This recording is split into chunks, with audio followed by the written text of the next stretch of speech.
Thabo Mbeki is speaking at the Umkhonto weSizwe's Liberation War Veterans Conference, and he said something very curious. He's saying that the July unrest, the Jacob Zuma July unrest, didn't happen because of people being frustrated. He's saying it didn't happen randomly. He's saying that there was actually counterintelligence that orchestrated the whole thing to test South Africa if we could handle such unrest. But, before we get into that, aren't we confused as where Thabo Mbeki is? Umkhonto weSizwe, right? Because there's Umkhonto weSizwe Party and Umkhonto weSizwe, the Liberation Army that fought apartheid, back in the day. I think that's the reason the ANC was fighting tooth and nail for Jacob Zuma not to take that Umkhonto weSizwe name. And now I see it myself, because I thought it was cool at first, but now it's just confusion, man. Which Umkhonto weSizwe? Because now every time we think of Umkhonto weSizwe, we're going to think of Jacob Zuma.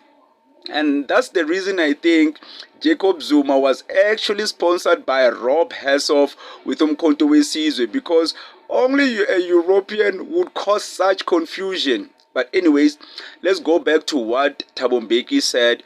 Here's a clip of him talking at the conference. With the ANC, because the ANC had allowed Jacob Zuma to be sentenced by the Constitutional Court and was sent to jail.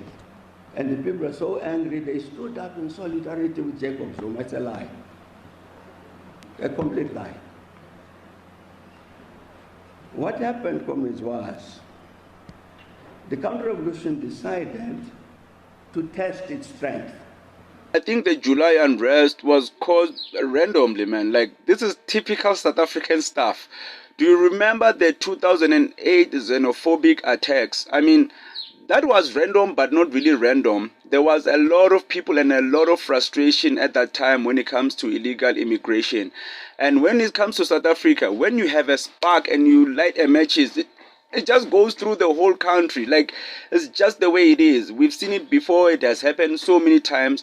So what does it mean it was orchestrated? Because on my side, I saw ordinary people who were hungry taking advantage of the situation. Because even Jacob Zuma's daughter, Duduzile Zuma, is the one who kinda alluded to people that they must protest for her father. That's why she's attending court right now. So how can Thabo Mbeki say it's counterintelligence? Who's the counterintelligence? Duduzile Zuma? Come on, man. Like, this is like, sometimes things just happen at random. There's no like theory or some grand plan. It's just people who are hungry and frustrated.